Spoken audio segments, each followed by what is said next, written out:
Hey everyone, welcome back to my channel. It's Christine with Read.Pray.Disney. Here on this channel, we like to talk all things Disney, from planning to packing to pins to books.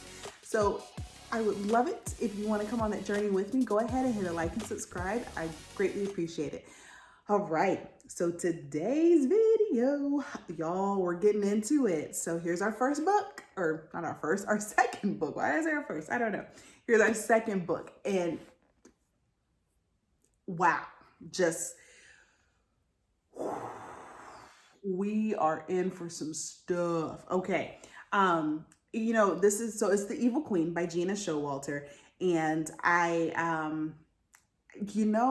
knew her name sounded familiar because I read a couple other things from Gena Showalter, and they're pretty good books. I listened to some audiobooks from her. They're pretty good. So, and she is not lacking at all. Okay. So remember, this book is 568 pages. So what we're going to go through today is I am not in publishing, so I don't know what this piece in the front is called. So we just going to call it a snippet. So there's like a little piece of backstory that we need to know. And then there's the prologue, and then we'll go through chapters 1 through 3. Okay. So oh my God. Something different about this book that it's taking me a little bit to kind of get through, because I love it so far, but what's not unique, but what's good is that this is written in a first person point of view, right? So we are 100% in Everly's head. And Everly is, she's everything. Like, she is amazing. She's a kid. Well, I think it's like 17, I think they said, but she's a senior in high school, and girl is sarcastic like nobody's business. I mean, the stuff that how I stop and talk to y'all sometimes, especially if you watch the whole series on Rebel Rose from me, and I stop and I talk to you about certain things, and in the midstream of something I say this, and then I go back to and I say this, and that's Everly. And part of me realized, I was like, I wonder if my viewers feel the same way. I'm like, dang girl, hold on, stay on topic. Okay, what is this guy? So, but anyway, it's great, it's endearing. Y'all. All right. So let's get into it. So with Everly, what Gena Showalter did is that she put a lot of characters up front. She put a lot of information up front. So we have to kind of unpack all of that. So, and then there's story. So she gives you, that's the best way I can describe it. So what I'm going to do is I'm going to talk through some pieces of this book, and then I'm going to build you character stories or a little bit of the characters, because you kind of need to see a picture of what they are or who they are, and then we'll get into story and how it's going. So I'll just shut up and get there. All right. So first of all, what we come to realize is that there is the first part of this book. Like I said, it was the snippet. There's the Annals of Enchantia. Like, this is from the Annals of Enchantia. So evidently Enchantia is our fictional world where Everly and her family come from, but Everly doesn't know that, but I'm getting ahead of myself. Okay. So there are kings and queens, there's sorcerers, there's witches, there's oracles, there's the whole fantasy world. So in the realm of Enchantia, there's a queen who got married, and it's almost been a year. And evidently when people get married, a queen is supposed to be able to produce an heir within a year. And if they don't produce an heir within a year, things happen. So there's this particular queen. It's about, I think they said like 11 months, and she hasn't had a child yet.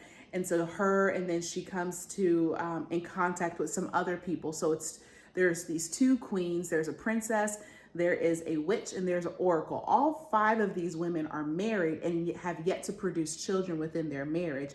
And so how they all came together, it's unclear. But again, this whole Annals of Enchantia, it was like all of 2 pages.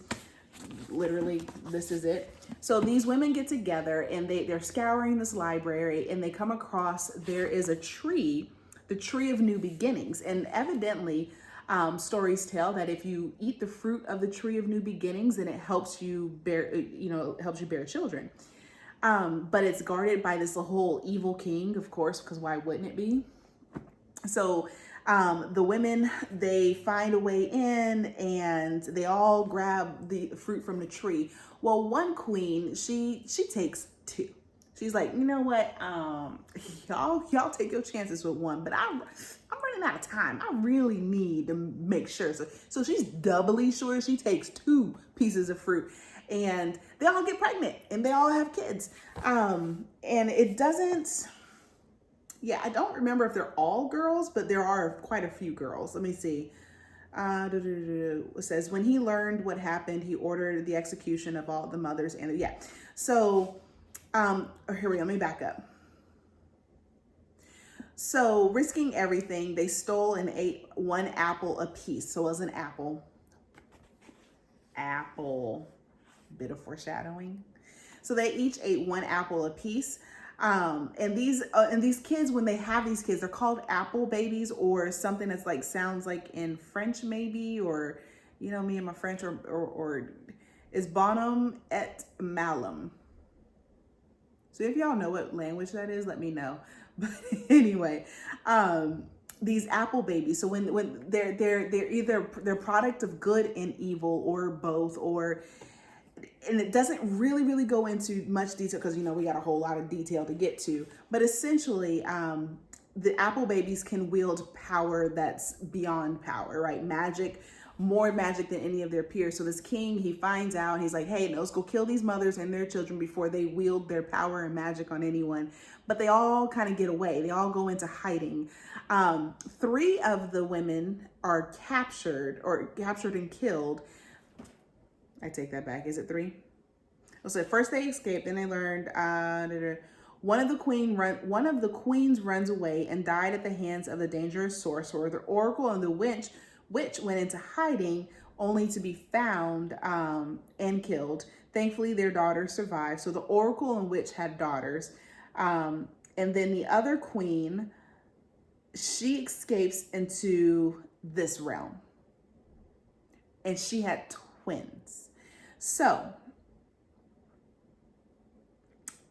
the oracle, before she died, she told all the mothers that every single one of their children would play a part in Snow White and the Evil Queen, the fairy tale, a roadmap for their fates.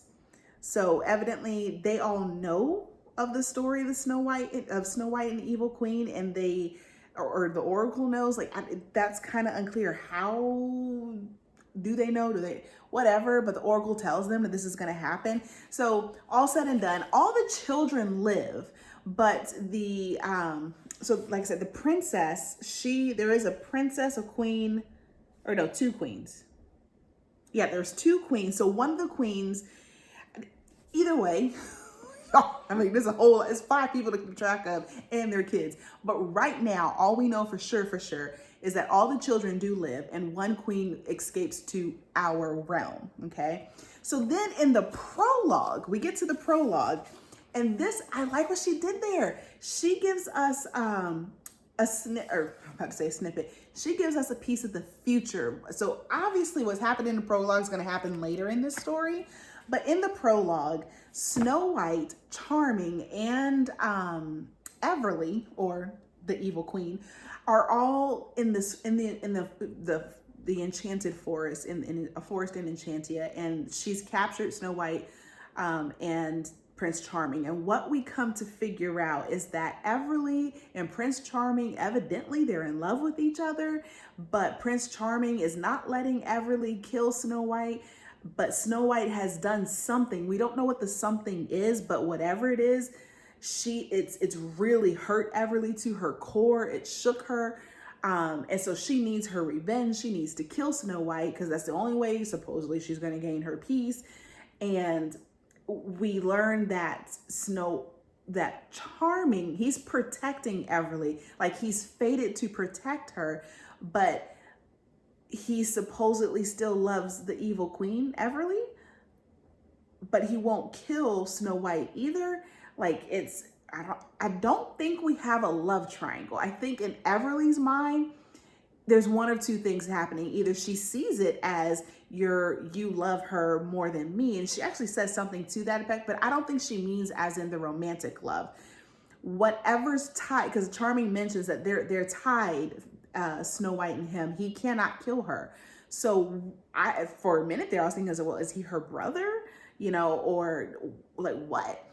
But we don't know yet. All we know is that she has them together, has them captured. And so Everly, the queen, she evidently has gone through some things that has brought her to this point of being the evil queen, because she didn't want to start off that way. She just wanted power and money to protect her family. She didn't want this kind of evil life, but it's evolved into that. It's not like she didn't say no either. So there's that. And then on top of that, she really does love Charming. She wants Charming. She loves Charming, but she can't get over the fact that Charming won't, I guess, either disconnect or kill, like he won't let go of whatever's tying him to Snow White. So we don't know any of that. So evidently, Everly's like, look, you don't want to let go of Snow White. Well, I guess I'm just gonna have to kill her, and I'm gonna do it with this poison apple. And it's gonna put her to sleep. And it's a sleep that she can't wake up from. And Charming's like, you know what? Since you won't stop this foolishness, I'll eat the apple. So Charming bites into the apple, and that's it. End scene. You're like, oh, like that is a lot to start. Okay. All right. So building of people. So then we fast forward, or I can't even say if it's fast. We back up into present day. So they are in Everly, her mother, who is Audrey, and then her sister Hartley. So Everly and Hartley are twins, right? And they live in Oklahoma, of all places, but they go to this high school out in Oklahoma. And it's this high school for the School of Sciences or so forth, because they're like really super smart kids. And so they go to this School of Sciences. Everly is your clear standout, kid who doesn't belong with any of the peoples, right? So Everly is thin, she's tall, she's like white blonde.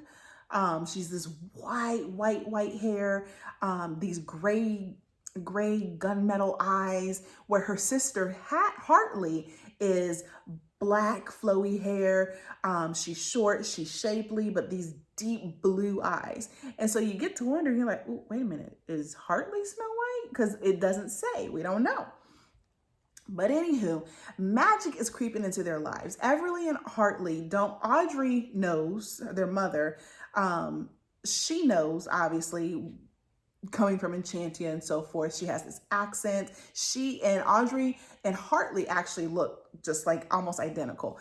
Everly is the one that stands out. So I'm wondering if we got that whole yin and yang effect, good versus evil already built into who they were.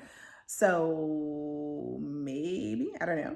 Anyway, so they're not having the best of life. They didn't come with a bunch of money. You get the sense that when she fled quickly and didn't necessarily bring gold and riches with them so they could live comfortably in this other realm. So the girls, they've grown up. They're about, like I said, about 17. They're in high school, and Audrey is married to Nicholas.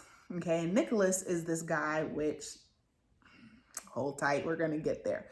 Okay, so they're in high school, and it's very, very clear that Everly is not she's not well liked. No one really likes her, but it's not like because she's ugly or anything. It's just, they just don't like her. They sense they just don't like her. Even animals, and I mention animals because Hartley, which is really weird, Hartley, where Everly is almost closed, their mother called them almost like, Hartley is the type of person who, it's summertime and it's springtime and the birds are singing and they're shining, because the animals come and talk to Hartley. Like they gravitate towards Hartley.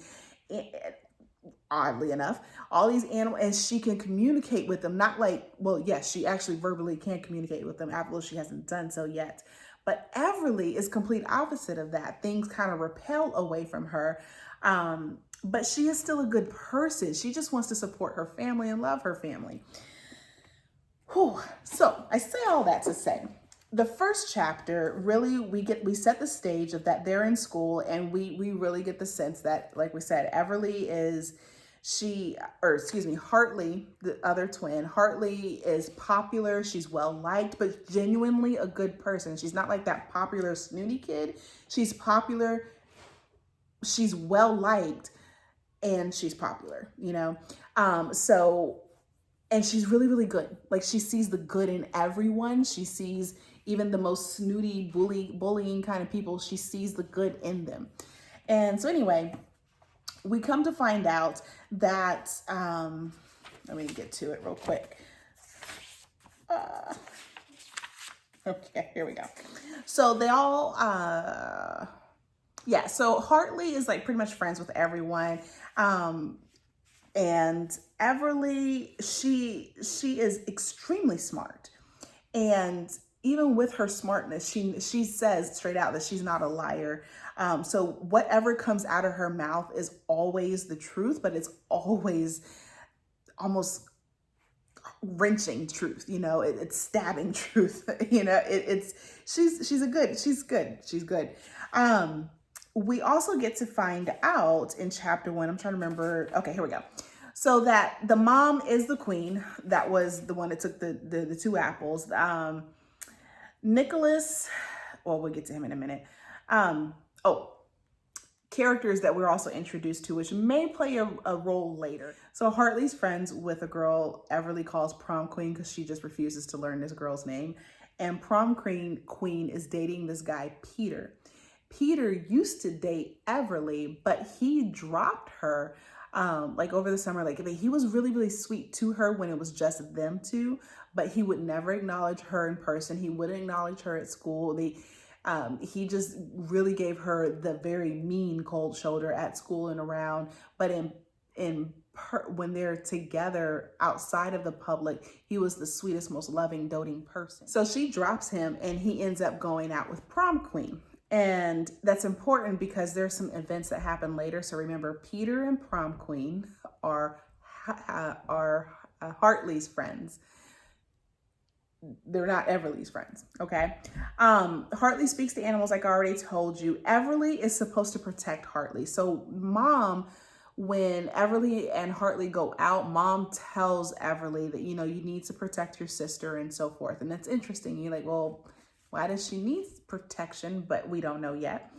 Everly wants to own her own. She wants to be her own boss. She wants to protect her family. She loves deeply and she hates deeply.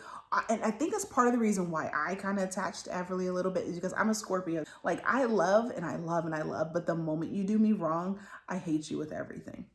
You know, like, it's a switch. Like, it's done. You know, guys, I'm telling y'all. So, but that's the same thing for Everly, which is how that kind of evolved with Peter.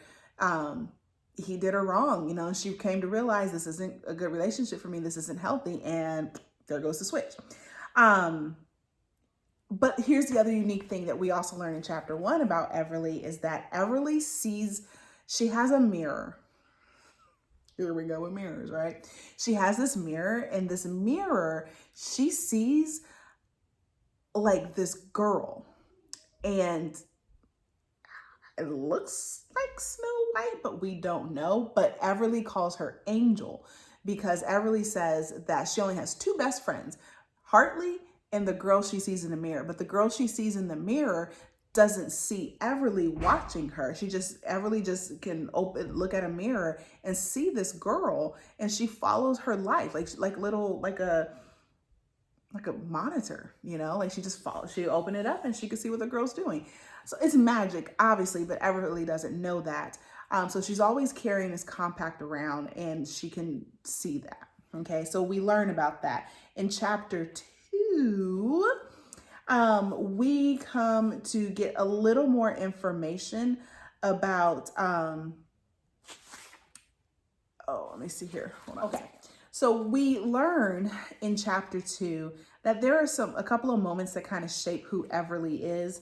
The first one was realizing that Peter was embarrassed by her. The second one was the first time that she saw Angel.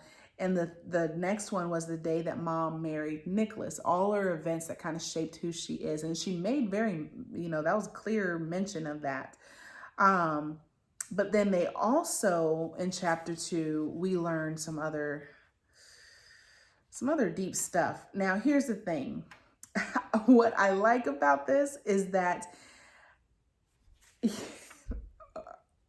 Disney, I'll hold that thought.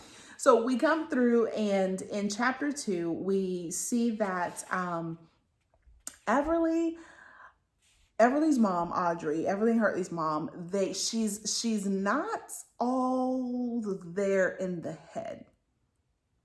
I mean, who would be, given what she did? But she's not all there in the head.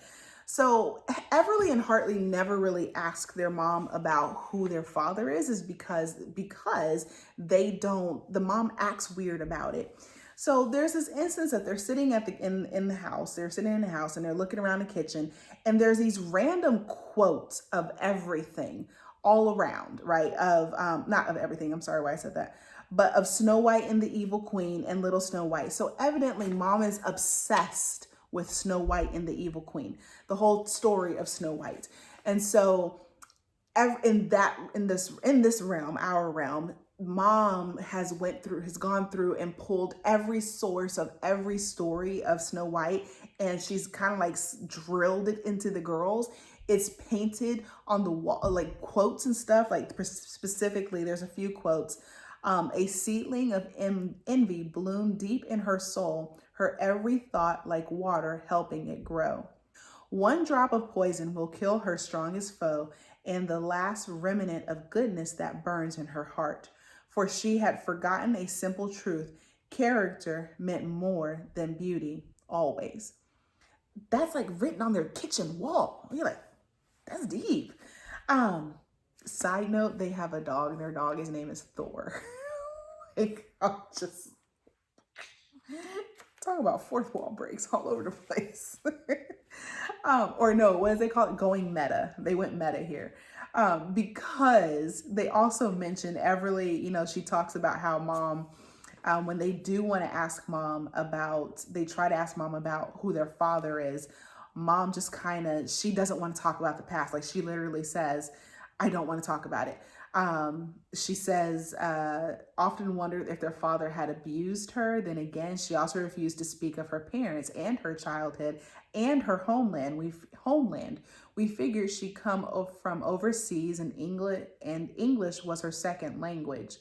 And she referred to people as mortals. Her and Nicholas both refer to people as mortals. Mom talks really, really weird, or speaks weirdly. But either way, we also learn that mom kind of goes into like this weird thing when she's talking to the girls about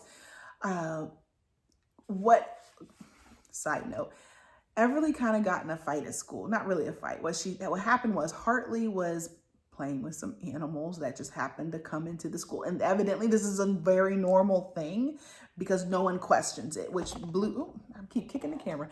No one questioned the fact that Hartley keeps getting these animals that just venture and come up to her.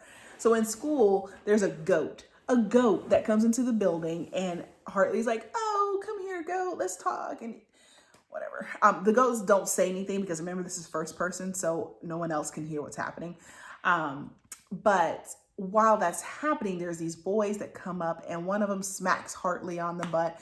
And Hartley, instead of, really getting angry and defending herself, she says something to him. But Everly, she gets ticked and she clocks the dude straight in his nose, broke his nose. And so now she's suspended. And that's what mom was discussing with the girls, is that, how her actions were inappropriate and she has to rein in her temper because it could be dangerous. And it sends mom into this thing, and she starts talking about how the girls, when they were only a few months old. Oh, hold on. So it says, talks about this is serious business, girls. Mom wagged a wooden spoon in our direction. The victim's parents decided not to lodge a formal complaint for the police for now. What if they change their minds? What if you are taken away from me again? And they're like, what? Hold on, when were we taken away from you before? So mom says, when you girls were a few months old, I was deemed unfit. The two of you were placed in a temporary foster home. And they're like, do you remember this? Well, and then mom, she doesn't really even say anything. She doesn't go in the detail. She just says, well, no one enjoys reveling in the worst moments of their life. Mom has a hard time not telling the girls the full truth. She hasn't told the girls the full truth of their origins or Enchantia or anything. And so, but it kind of slips in the cracks every now and again. And this is one of those times that it does slip into the cracks. She's like, but you guys are destined for, and so forth. And they're like, we're destined for what? And she doesn't. There are times when mom, she tends to, when talking to Everly, especially Everly, she tends to talk about their destiny and what they're, and she wants to tell them that they're princesses, but she doesn't even tell them that much either. So she's keeping a lot of secrets from them. But something that Everly mentions is that mom always talks about oracles and so forth. And remember, the oracles one that told the 5 women before they ate after they ate the fruit about the whole Snow White situation. And so Everly mentions that mom, sometimes she's at home when she gets excited, she mutters, at home, readings and spells are too expensive, even for royalty. A true sacrifice necessary. Here, readings and spells are so cheap, I must only part with stacks of green paper. I don't understand why every peasant from every land doesn't seek mystical aid. And she said the last time she wilted, saying, oracles are descended from the Fae and cannot lie. But I think this one did. She knew nothing about the fairy tale. She had been talking to herself unaware, and that I've been absorbing every word and worried about her mental health. So again, because these are little things that mom's just talking to herself about, and it's weird. Anyway, I digress. So mom says, or Everly's like, well, I've been, they've been just, Everly's been suspended. And mom's like, well, you're not going to just sit at home and do whatever you want to do. You need to clean. You're going to do all these chores. And what I like about this says, like a true Disney princess, I'll do everything with a smile and a song. we went meta. Oh my gosh. That was awesome. Anyway, so they go through all of that. Let me see here. Oh, okay. So as they're going through all of that, what we notice is that, or what's told to us next is that Everly she gets a glimpse in a mirror again. And this time she doesn't see Angel, who she thought she was going to see Angel. She doesn't see Angel. She sees her mom, an old woman, as an old woman, and sick and frail. And everybody's like, hold on, what's wrong? I don't ever see this type of thing. I don't ever feel this type of thing, or not feel, but why is this happening? And she just sees it happening. And then the image kind of goes away. And what we come to realize is that Nicholas, he senses the situation. Okay, guys, I'm gonna have to stop it here because we're getting really, really long, because it was just so much to fill you in before we could even get into the story more. So what we're going to do is I'm going to stop here. We'll pick up 3 in another part, and then we'll keep going from there, okay? So watch the next video. Go ahead and like and subscribe, but watch the next video. I'm telling you, Everly, Hartley, Audrey, Nicholas, even PQ, prom queen, and Angel, and all these, there's so many people. I'm gonna have to put like a flow chart up or something. But either way, stick with me. It's really, really good. It's just a lot to fill you in on the first one. So, all right, okay? Come back around. Bye, guys.